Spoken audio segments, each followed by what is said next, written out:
Bonsoir, chers amis africains et ivoiriens. Bonsoir à M. Awa Dommelo, ministre Awa Dommelo. Il faut dire que c'est avec intérêt, comme tous les Ivoiriens, j'ai suivi votre déclaration de candidature et aussi votre interview à la FTV, consécutive à votre candidature à la présidentielle de 2025. Vraiment, il faut dire que à vous entendre, vous ferez ou serez sans doute, sans aucun doute, un excellent chef d'État, un excellent président de la République, sans aucun doute. Mais le moment choisi pour cette candidature, vraiment, est pour ma part mal choisi. Pourquoi mal choisi? Parce que votre leader, votre mentor est écarté de la course présidentielle pour un supposé braquage de la BCEAO.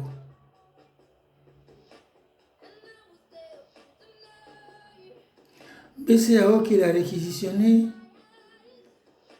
en tant que chef de l'État pour pouvoir payer les salaires de tous les fonctionnaires, y compris vous-même, le président Alassane Ouattara, le premier ministre Roguillon, et tous les membres du gouvernement, et tout le personnel du gouvernement, les forces de l'ordre, les médecins et tout. Tous ont reçu leur salaire des sous qui ont été pris à la BCEAO quand la BCEAO a été réquisitionnée, émise et nationalisée pour l'urgence. Vous, maintenant, en posant votre candidature contre ce forfait que subit votre monteur, est-ce que ce n'est pas une façon de légitimer sa condamnation? Parce que justement, le PPACI, toute l'opposition tout entière est en train de se battre pour les injustices que leurs différents leaders reçoivent, endurent. Blé Goudé, le motif pour lequel il est écarté de la course présidentielle n'est pas mentionné, mais il est condamné à 20 ans.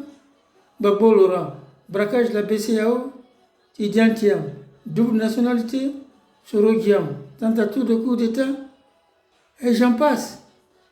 Vous, en présentant votre candidature, malgré que votre mentor a reçu ses kits de parrainage et qu'il a bien dit dans son meeting de Dabou ou de Port-Boué que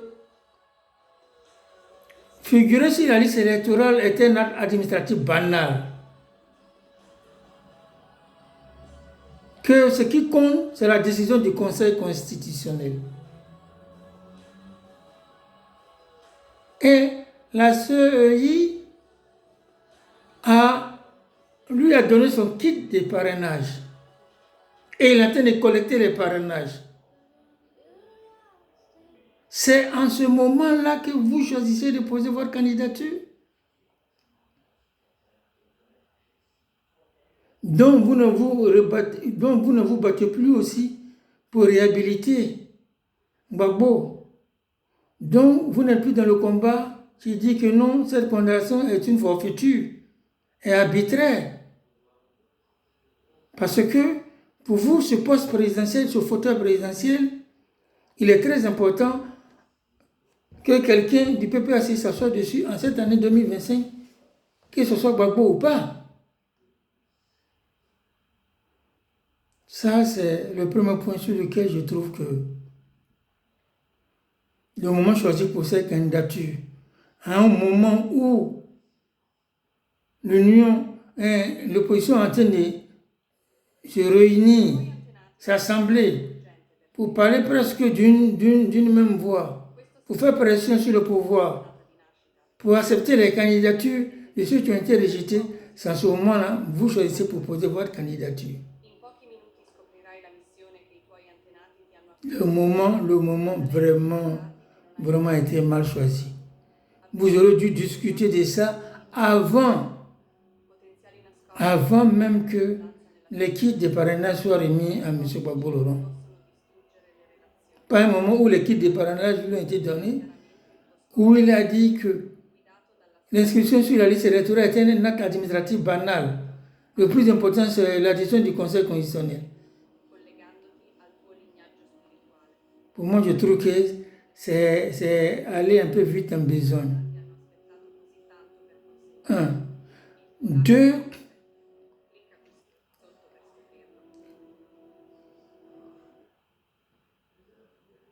Et si Alassane Ouattara, le 8 août, il amnistie tous les opposants, il décrète une loi d'amnistie pour pardonner toutes les fautes de la période post-électorale de 2011, et même les Tidjane Thiam qui a double nationalité, qui lui fait grâce, et Soro Diom est gracié, et que tous peuvent compétir contre lui. Que ferez-vous? Que ferez-vous? Si Gbagbo alors doit compétir, est retenu pour la compétition, vous allez retirer votre candidature.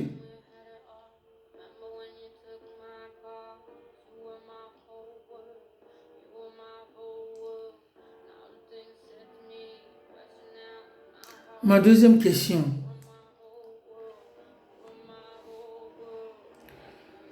Pourquoi est-ce que vous pensez que vous aussi, vous ne pouvez pas faire l'objet des mêmes tracasseries judiciaires? Que le pouvoir ne peut pas, en quelques jours, vous trouver des chenilles dans les cheveux et vous coller ça sur le dos pour vous empêcher aussi de compétir. Et si le pouvoir se mettait à une manœuvre de ce genre,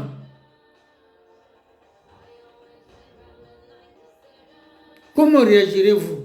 Si vous rejoignez le camp de tous ceux qui ont été arbitrairement écartés de cette présidentielle, si vous êtes la dernière victime de cela en quelques jours, que ferez-vous?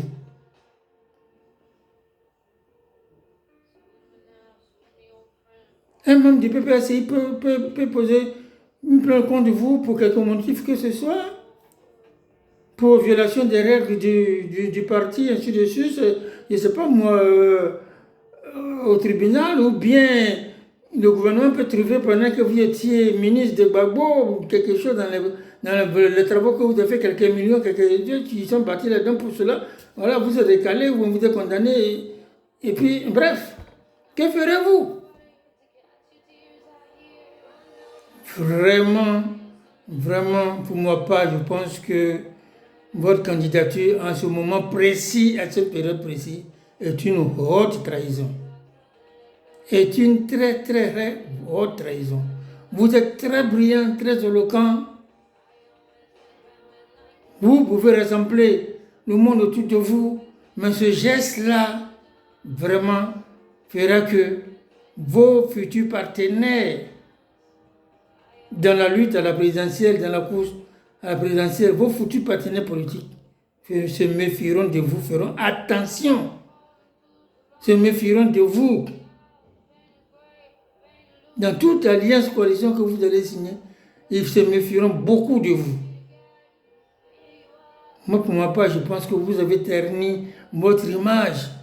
Quand je vous ai entendu parler hier, j'ai eu mal au cœur. J'ai dit, mais il est très brillant, il est très éloquent, mais il maîtrise tous les sujets d'actualité de ce monde. Il sait de quoi il parle, il a une idéologie claire, il a une vision propre, nette. Aucun politicien ne s'est exprimé, à ma connaissance, comme vous l'avez fait hier sur Live TV. Aucun politicien, à ma connaissance, qui maîtrise les sujets internationaux et nationaux, qui a une idéologie, une vision claire, qui sait ce qu'il veut pour la Côte d'Ivoire, ce qu'il veut faire. Aucun de vous jusqu'à ce jour ne l'a évoqué publiquement comme ça, comme vous. Avec une éloquence merveilleuse. Vous êtes un chef de l'État imprésidentiable.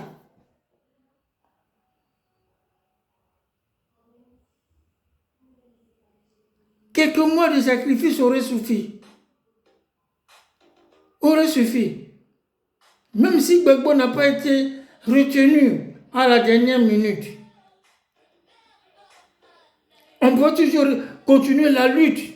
Quant à la perdre, toute bataille, on va pour la gagner ou pour la perdre. Même tant bien même que le PPACI, toute l'opposition perd cette bataille, car Alassane Ouattara va seul à l'élection de 2005, ce n'est pas la mer à boire, ce n'est pas la fin du monde. Vous faites la campagne législative et municipale et au sein du PPACI, de la façon dont vous avez été brillant hier sur la FTV. Mais les militants de base, peut-être vos concurrents ne seront pas pour vous, mais les militants de base du PPACI vont vous voter. Nous tous Africains qui avons l'amour de cette souveraineté chantée, brandie, qui ne vient jamais, on va essayer de vous faire confiance. Vous dites, oui, pourquoi pas lui? C'est possible, lui, c'est certainement lui, vu ses relations, vu sa position dans les BRICS. Peut-être que c'est lui, finalement, l'appel qu'on cherchait est lui. Moi, je vous ai fait confiance, je vous ai donné ma voix. Mais ce geste-là est douloureux. Je ne suis pas à la place de Gbagbo, mais je sens la douleur à sa place. Vous aurez dû user d'un peu de patience, M. Awadomelo. Un peu de patience. Je continue à vous faire connaître par les Ivoiriens. Avoir les débats, une chose. 2025, même si Gbagbo, si l'opposition n'est pas retenue, et qu'après Alassane Ouattara, c'est la bataille la plus importante, et l'après Alassane Ouattara. Quoi qu'il en soit, même si Alassane Ouattara autorise tous les opposants, avec cette liste électorale qui est dans sa main, il n'y a aucun qui sera élu président devant lui. Même si tu as gagné dans les urnes contre Alassane Ouattara, mais le résultat officiel, c'est lui qui l'aura gagné, tant que c'est lui vivant là, qui est encore dans la course. Il a la force avec lui. La force avec lui. La force avec lui.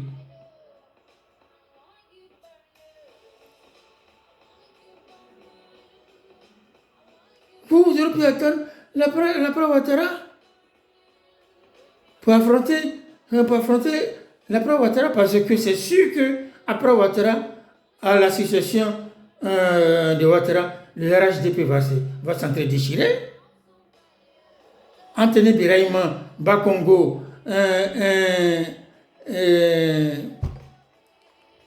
Bitogo, Patrick Kachi, le Premier ministre,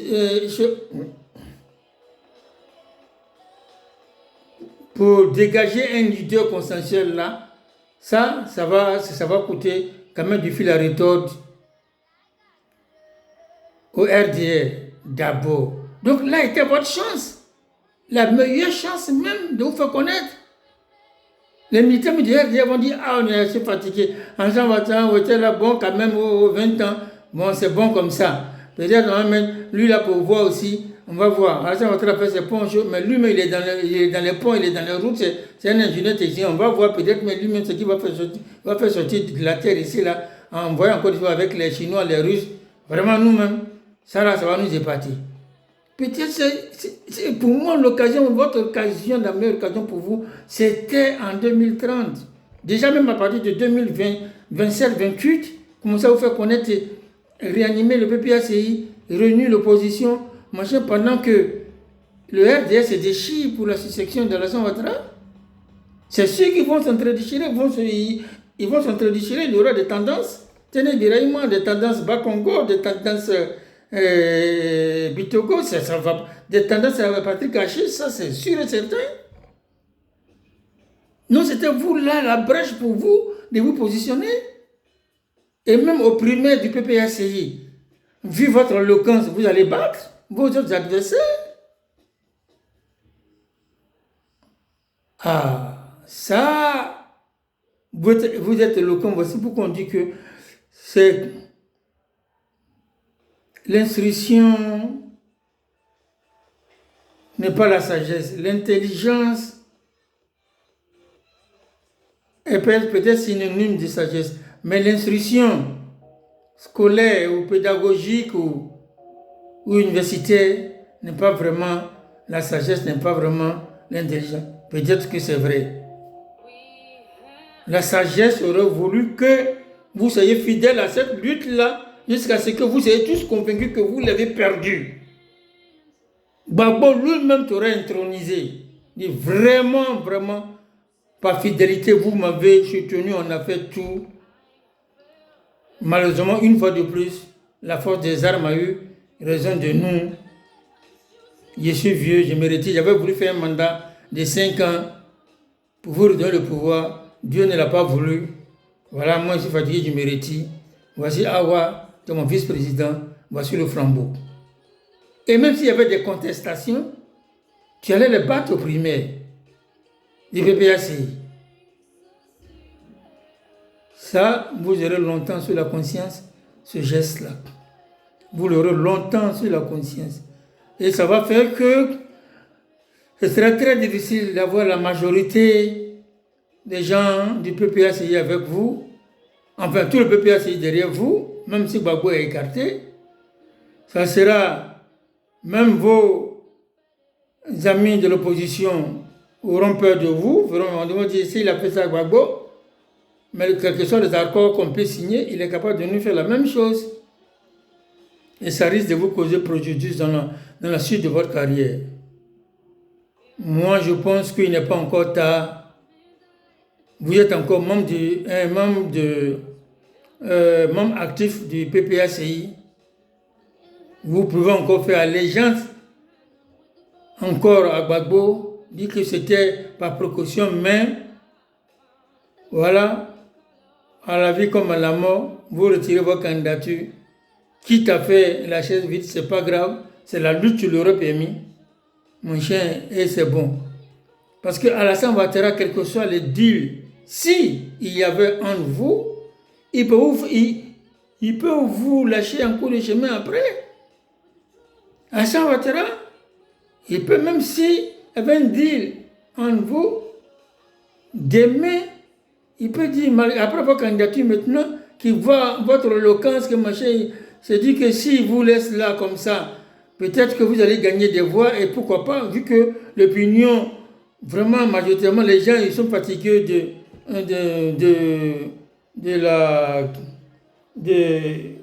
comment je peux appeler ça? De la morosité ou bien du déjà vu. Donc, l'opinion pourrait se tourner vers toi. Donc, pour cette raison, il est même à cause de toi capable d'autoriser la candidature de Gbagbo, ainsi que des autres leaders de l'opposition, pour t'affaiblir. Parce que ton éloquence, c'est que tu as fait hier, tu as démontré hier, là, il n'y a aucun Ivoirien qui peut nier de ton talent d'orateur, de ta maîtrise des sujets d'actualité mondiale. Maintenant, tu as mis tous les braqueurs du RHDP. Maintenant, sur toi, avec toi, contre toi, que Dieu soit avec toi. Vraiment que Dieu soit avec toi. Que toi aussi, tu ne sois pas victime du jour au lendemain d'un cancer fulgurant, ou bien d'un accident de la circulation, ou bien d'une maladie quelconque. Parce que vraiment, moi je t'assure que si tu n'avais pas déposé cette candidature-là, et que tu t'étais fait connaître comme tu t'es fait connaître hier à la télévision, là, ah mon ami, et si tu avais fait ça à partir de 2028, ou bien en 2030, à partir de 2028, quand tu avais machin, dans les primaires, pendant que le RDR se déchire, le PPACI, toi tu te confirmais là-bas parce qu'on allait voir ton éloquence, on allait voir, on a dit pourquoi pas lui. Non, tu serais devenu président en 2030. Vraiment, tu avais les 1000 chances de devenir président en 2030. Mais maintenant que tu as montré qui tu es, puissant comme tu es, non seulement au PPACI, tu seras combattu, mais le RDR, mon frère, ça, si tu as loupé jusqu'en 2030, c'est que toi-même, tu as le destin, c'est que tu as le Dieu avec toi pour gouverner la Côte d'Ivoire en 2030. Tu as trop cherché. On dit qui cherche trouve.